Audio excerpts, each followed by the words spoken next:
There is something massive which Master Tengen is hiding from us all, and it will change Jujutsu Kaisen forever. The creation of Sukuna is one of the biggest mysteries in the series, but the most recent chapter reveals something which has all of us confused, and that is what Kenjaku mentioned about Master Tengen hiding something major about the Culling games. Ryomen's Sukuna is easily the most feared entity in the entire series, but there is a real Japanese ritual which I believe inspired the Culling games and formed the king of all curses. But before we get into the video, be sure to subscribe to the channel if you're new and hit the notification bell to stay updated with my latest uploads. This video will contain spoilers from the manga. So what exactly do I mean by a real ritual the Japanese had performed? I created a video not too long ago discussing the real life Sukuna and the urban legend of him being unsealed in 2005. If you'd like to know more about this incident, then I suggest you to check it out. But in that video I dive deep on a cult leader who had created the real life curse Sukuna back in the early 1900s. And just a little fun fact, this urban legend stemmed from Akutami's hometown of the Iwate prefecture.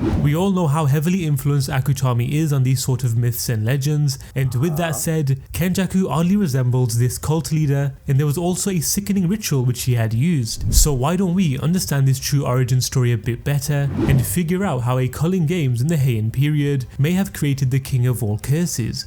In one of the most recent chapters of Jujutsu Kaisen, or more specifically chapter 206, there has been some major hints towards the mystery behind these Culling games and its purpose. Currently we are witnessing a clash between Kenjaku and Yuki Tsukumo, and in this chapter we saw how powerful Kenjaku is and how effective his domain expansion also is. But when he had gotten a major hit on Yuki, he goes on to state, "Tengen has hidden something from you, you shouldn't have relied on him, the Culling games."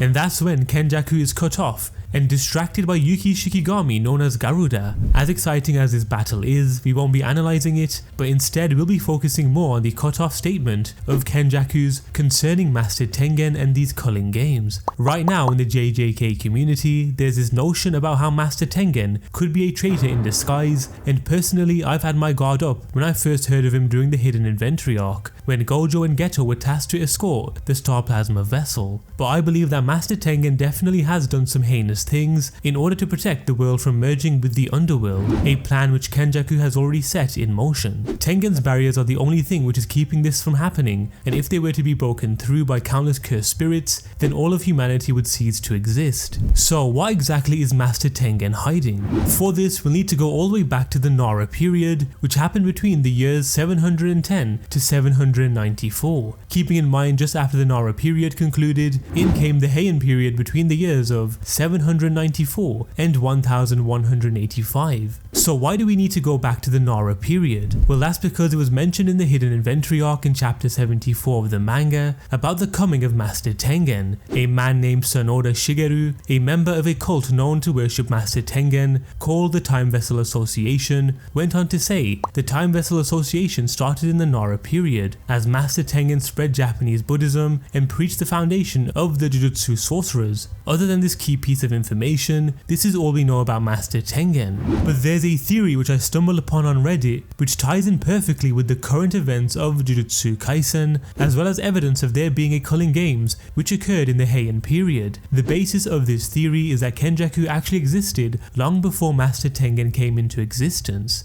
This theory was created by Villeneuve. All credit goes to them for creating this theory. I'll leave the link to this in the description below for those who'd like to read it. So this theory begins with the actual Culling games having introduced a reincarnated Culling game player known as Dhruv Lakdawala, as he was actually from the 2nd century CE, which of course means Kenjaku, who obviously entered a binding vow with Dhruv, did not originate from the Heian period, but is much older.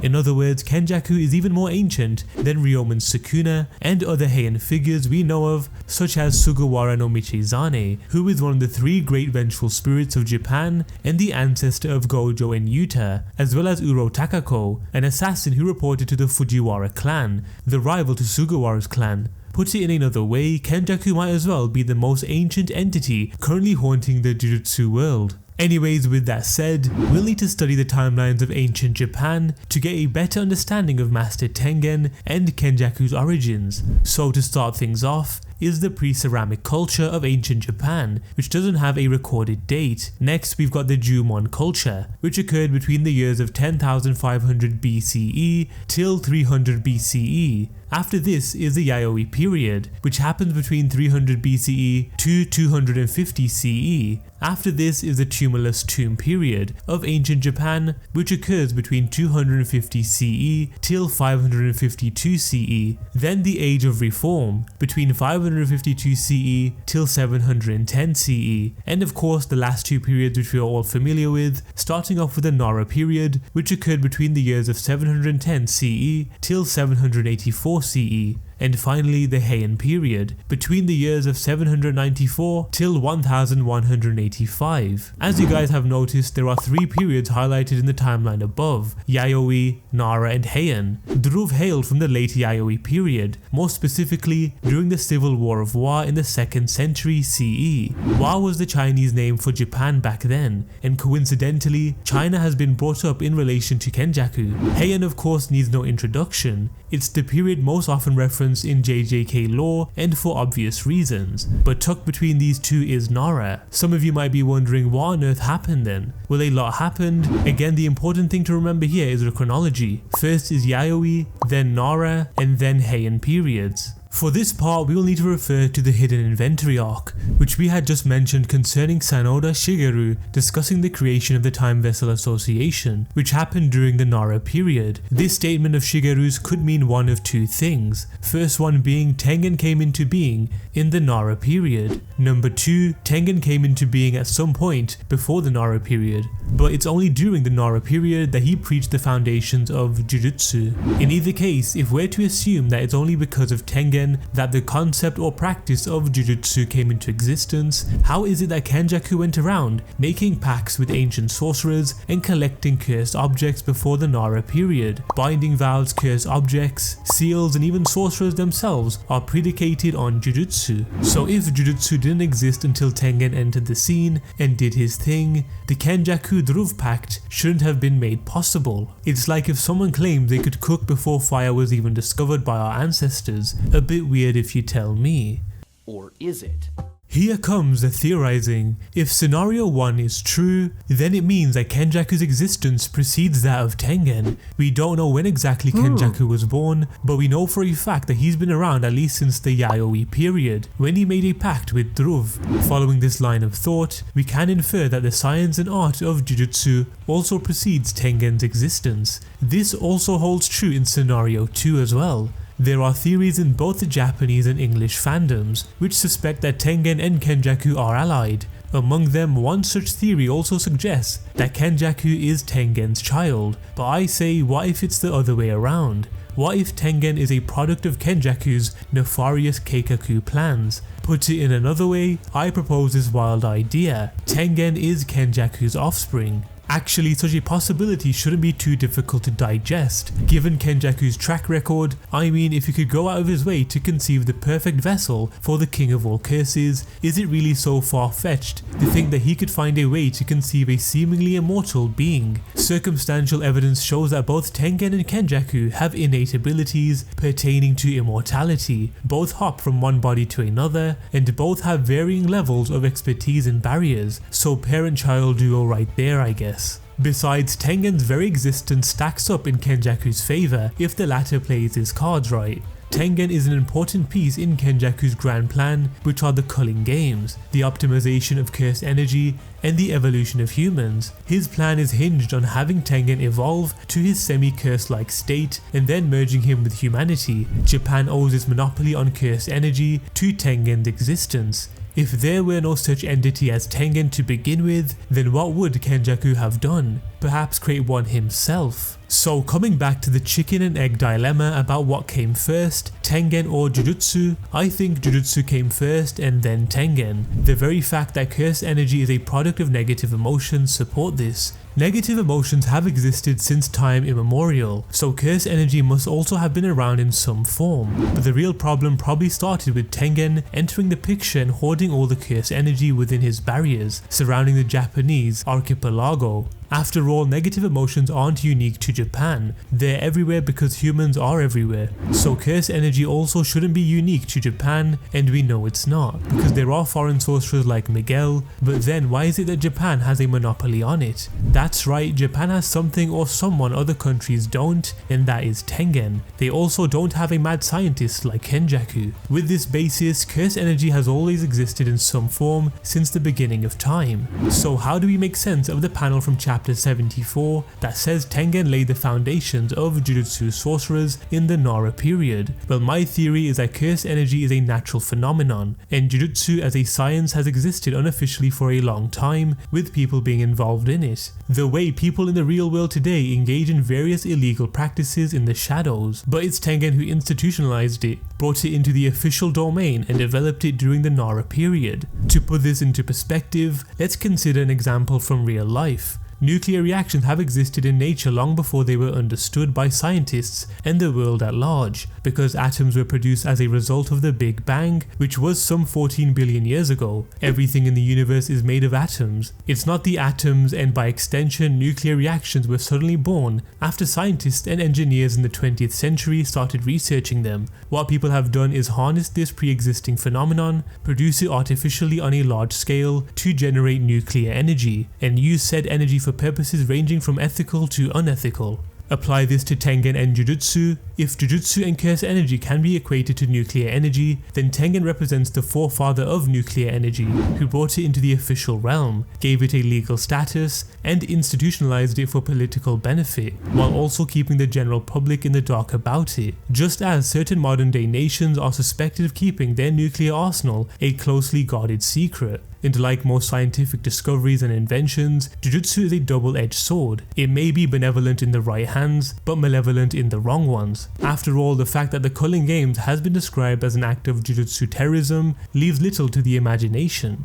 Coming back to what we started off with, if this theory of number 1, Kenjaku's existence preceding Tengen, and number 2, Tengen being both a literal and metaphorical product of Kenjaku's plans, happens to be true, then it goes without saying that it has several earth-shattering implications, with one of them being Tengen is Yuji's sibling. This theory was created by Villanueva on Reddit, and all credit goes to them for this excellent piece of work. I suggest you guys check them out for more heavily detailed Jujutsu Kaisen theories. I leave their link in the description. But with that being said, I hope this theory gives you guys a lot of context behind the odd relationship between Master Tengen and Kenjaku. Regardless, even if Master Tengen isn't the child of Kenjaku, there could be a slight possibility for Tengen to be a descendant of Kenjaku. So how exactly does this coincide with a sort of Culling Games having taken place in the Heian period, and how did it contribute towards the creation of Ryomen's Sukuna? So with it being mentioned how Japan had monopolized cursed energy in general, Master Tengen took the role of leading this charge into pushing Japan as one of the biggest superpowers in the world.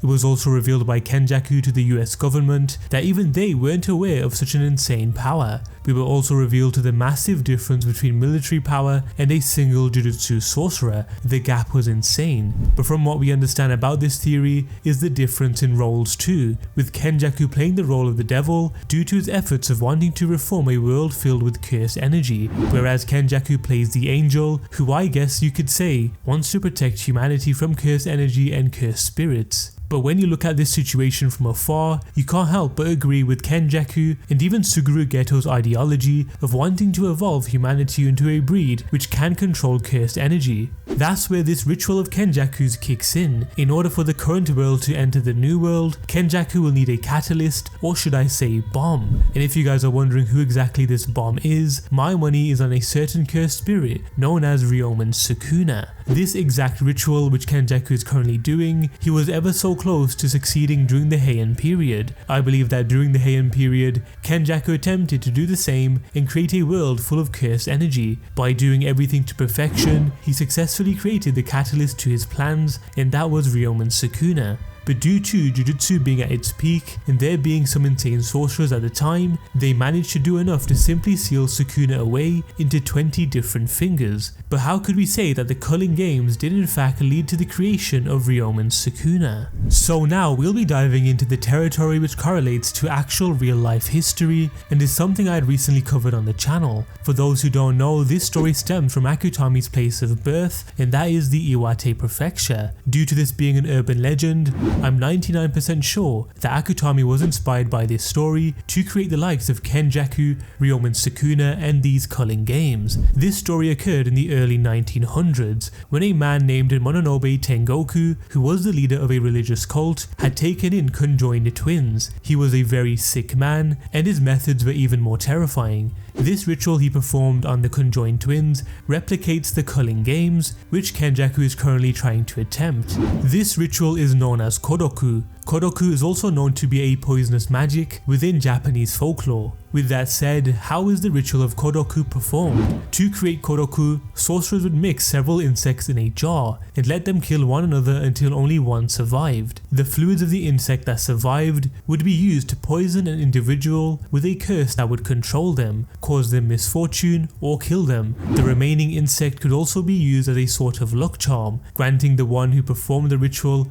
great wealth. In return, the owner is supposed to feed the bug. Neglecting to do so would enrage the insect. If the owner does not equivalently repay the insect by placing all his or her riches beside a road, plus interest in gold and silver, the insect would devour the homeowner. Therefore, this ritual could also be used as a death curse by giving the riches to an ignorant individual. The term Kodoku can also be applied to a spirit, which is the incarnation of this particular magic, which usually appears in the shape of a worm or other animal. The technique was used in the Nara period, the same period in which Master Tengen began preaching the idea of Jujutsu. So with that ritual understood, this cult leader known as Mononobe Tengoku had caged the conjoined twins and put them inside a room of other people with deformities. What he did next was horrifying, as he made them all kill each other to the death, and some resorting to cannibalism due to Mononobe Tengoku leaving them inside with no food or any resources. Due to his obsession with the conjoined twins, he had stabbed the other people in order for the conjoined twins to come out as the victor. What Mononobe Tengoku had just done was perform the ritual of Kodoku, but instead of insects, he had used humans with deformities. He believed the conjoined twins to be deities and killed them and then sealed them inside of a box. Sounds a bit familiar, doesn't it? But this is where things get even creepier. Wherever Mononobe Tengoku had taken this sealed box, there would be an array of natural disasters to occur in that area, one notable one being the Great Kanto earthquake, which is said to be the cause of Mononobe Tengoku and the sealed box.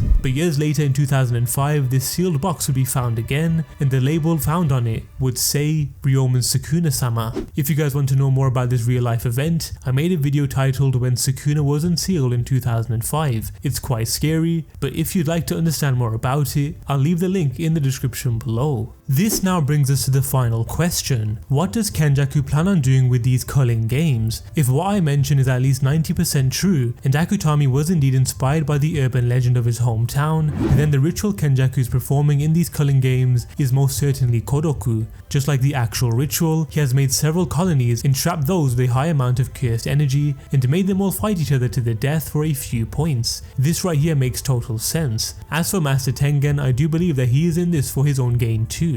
At the end of the day, it's a battle of two different ideologies. Kenjaku wishes for a world full of cursed energy, whereas Master Tengen wants to protect the idea of monopolizing this cursed energy, as this would keep Japan on top. But like I just asked, what will come towards the end of these Culling games? And what is this bomb? My guess would be Ryomen Sukuna's true form will return once more into the world of Jujutsu. This will allow Kenjaku to extract Sukuna's soul from Yuji and return it back to his original form. Ryomen Sukuna will then push the normal world into the new world filled with cursed energy, or what Kenjaku refers to as Nirvana. So that's what I believe is the Culling game's purpose. It was intended for the creation of the King of Curses and for him to solely change the trajectory of the entire world. I also do believe that Master Tengen is a traitor in his own right, having done things to support his ideology and to always be against Kenjaku. It's just like Kenjaku Kenjaku had stated in the latest chapter. Tengen, I'm not like you. I have lived 1,000 years of conflicts and alliances, a cursed world. Well, that was my take on the mystery behind Master Tengen, as well as there being a Culling Games which had taken place in the Heian period.